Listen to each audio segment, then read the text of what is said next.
Do they recognize that they're loyal and confident in their relationships and that they don't give up quickly when somebody acts badly toward them? Have you ever told them those things? Our words change their lives. I don't know about you, but today is one of those days where I just get excited for what my kids are experiencing, the life that they're living, the things they're learning, the sports they're playing. It just feels like a really sweet and fun time in their life. But I know that that's not necessarily true in every aspect of their life, especially as they think about the different stresses of being the best and being the most productive. I think that can actually weigh down not only on adults, but also on teens to be the best person that they can be all the time. And sometimes that might drive them to really dark places. And for parents, it can drive us to dark places. Do we just teach our kids to be hyper productive and maybe even to make that a god of theirs? Today on the Celebrate Kids podcast, in this daily segment, Facing the Dark, Dr. Kathy's going to look at this. How can we walk through life with our kids to help them build their identity in Christ and not their identity in being really good at a lot of things? So let's turn now to Dr. Kathy Cook. Don't be afraid of the dark. Be careful with stars. Not every light is gonna guide you, baby. Not every light is gonna guide you.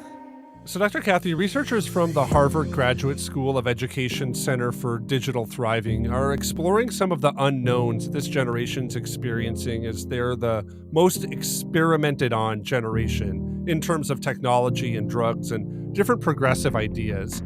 They're aiming to detail the pressures specifically that teens face and understand the role of screen-based technology and what that might play in their development and their identity formation. They find that while teens point to ways that screen time can amplify distress, it may also help them in some cases kind of cope with it.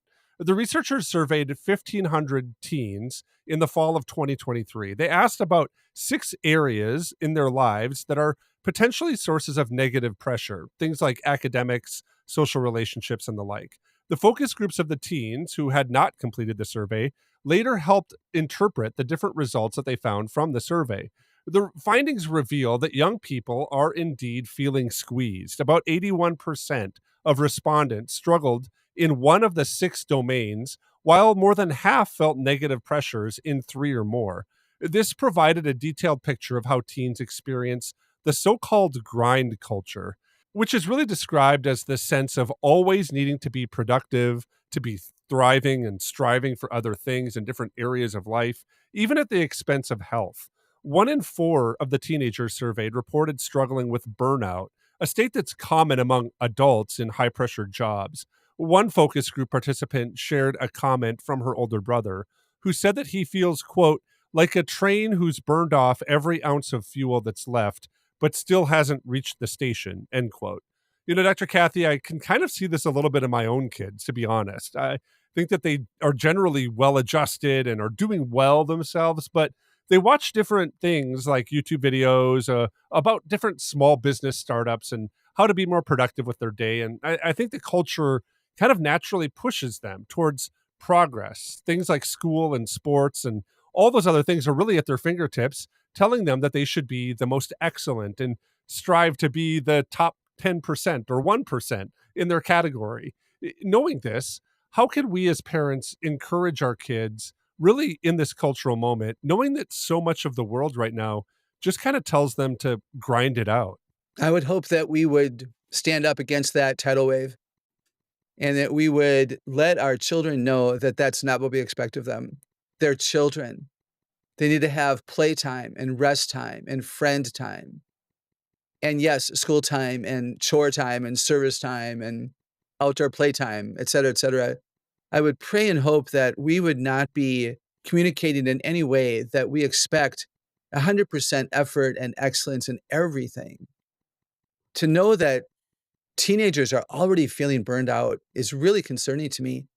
You know, what does that mean for their future? Will they just want to escape from life? And is this part of the dropout rate? You know, the dropout rate from our schools in America is absolutely frightening. The dropout rate from college is so high. It's just unbelievable. And is that, again, because they've already spent so much of their energy and now they don't have anything left? It's like this kid who said, I'm like a train who's burned off every ounce of fuel, but I still haven't reached the station. What a frightening statement. So what I would hope that we would embrace them in their imperfections, that we would not expect them to engage in everything.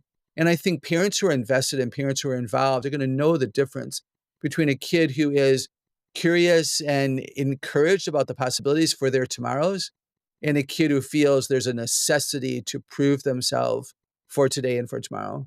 I like that, Dr. Kathy, and I would say that's, generally true. I think that there's always, like, as people say things about your family, you kind of say, "Well, that's not 100% all the time," but I think that there's good benchmarks that we need to look at that, yeah, we don't, judge ourselves necessarily always by the goal. You end up judging yourself by the progress that you're making towards the goal, right? Yes. And you talk about this a little bit when you talk about kind of this word balance. You use it oftentimes, especially in the podcast, where you talk about really weighing good things in tandem.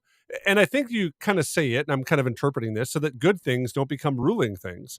So you have to choose, a good thing of having bedtime with a good thing of working hard and being resilient in your schoolwork. There's good things kind of that we have to weigh in tandem and understand that there's a time and a place to choose one or the other.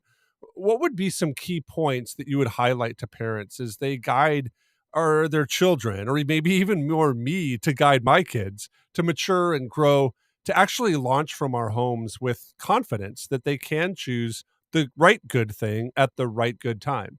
Oh, that's so good. It's hard, right? So, do our children know who they are and why they are who they are?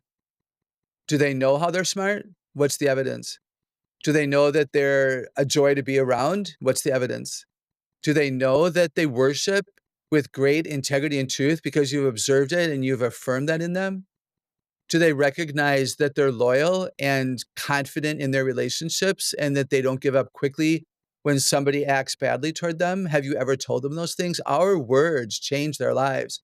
I like to say, and I think it's true, that they become who we tell them they are, which is why, oh my goodness, we have to be so careful of our tongue and of the words that we say, and certainly even the tone of voice that we use.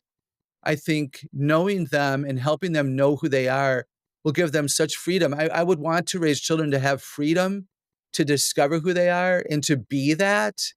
I've met so many young people, Wayne, who feel like failures because they couldn't be the accountant that their dad needed them to be so they could take over the family business. I have talked to those young men and women who are successful but don't feel successful because they didn't fit their dad's expectation. It's almost always the dad that I hear about. And we should have high expectations that are realistic for our children, but we don't raise mini me's, right? They're created in God's image, not ours, and they need to be able to discover who they are. And also, Wayne, as you and I have talked about quite often, I would want children to have peace and joy and gratitude for so much and contentment. I can't tell you how many people question my contentment. They'll say, Kathy, is it real? Come on. Aren't you just like pretending? No, to God be the glory. I am content. And that's what allows me to take risks. That's what allows me to speak up. It's what it allows me to have that confidence and joy in the moment. Yeah, Dr. Kathy, I love that. And it kind of makes me think through some of the things that you've written about in Screens and Teens, where you really give some important guidance to parents kind of in that. I think Screens and Teens really does also guide parents inside of this topic of being people that are mindful of the different ways that techniques or technologies do guide us or shape our understanding of reality and how we engage with reality. Noting that, what would you pull from your book to give perspective maybe on these findings that we have from Harvard? Is there certain guidance that you kind of have in Screens and Teens that would be helpful for this? Interesting question. I haven't thought about it in light of this idea that these children, they say that they're experiencing so many negative pressures. And some of that negative pressure is even technology, where there are children and teenagers who don't want to be on it as much as they feel they have to be on it in order to please their peer group. They are, fearful of being left out and not being in the know. And so maybe they're on it more than they want. Or I think what's happening for a lot of our young people, including young adults, is that they're on technology so much that they're missing out on other parts of life. They can't take, dance lessons. They can't be the scorekeeper for the school volleyball team. They can't serve at their grandparents' nursing home because, oh my goodness, they'd have to be off of their tech. So I think those would be things I would say in the book would be, know who you are and honor that with the way that you spend your money, time, and resources. And I wrote in the book about good use of tech. There's good uses of tech. You could find out, for instance, a more efficient way to serve at the nursing home. Maybe you've been asked to volunteer in a certain way, and you figured out that it's very ineffective, this task that they want you to do. And you go online and you do some searching and you find a great YouTube video and you find a new way to serve, and you change the culture in that, dining room because of something that you've thought of. I mean, I think that's a realistic example that is a possibility. Another thing that I mentioned in the book quite often is that we can use tech together. A family can sit down and over one screen, they can find the campsite they want to use on their spring break. The whole family could look over a YouTube video to learn a better method for making this bread that everybody else is making, that even your 7-year-old daughter, your 7-year-old son wants to help with. So using technology together so that it binds the family together and allows you to have a conversation together, I think would be a very important thing that might decrease some of the burnout and some of the stress that the kids are feeling. I really appreciated Dr. Kathy's conversation today. There's a passage that it reminded me of out of Exodus chapter 3. I'll begin reading at verse 11. But Moses said to God, "Who am I that I should go to Pharaoh and bring the Israelites out of Egypt?" And God said, "I will be with you, and this will be the sign to you that it is I who have sent you. When you have brought the people out of Egypt, you will worship God on this mountain."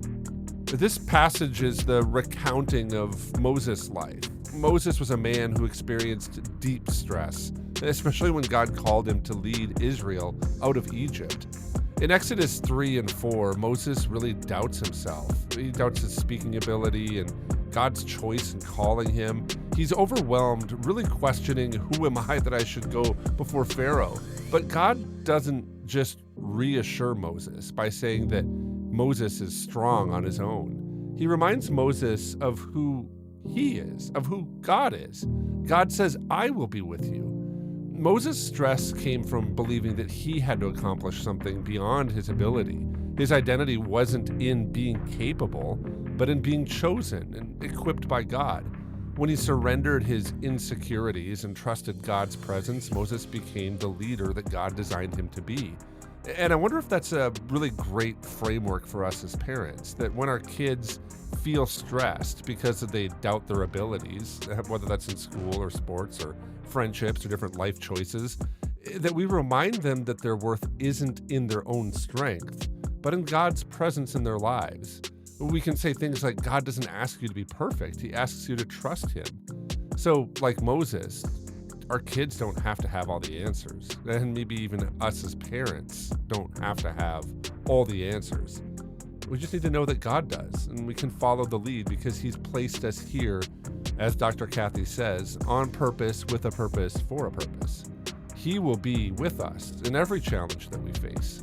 And I think that that's the bright light that shines and cuts through the darkness, especially with this topic. I hope that's an encouragement to you, and I hope this podcast is a big encouragement to you. I want to thank you for listening to the Celebrate Kids podcast, this daily segment, Facing the Dark.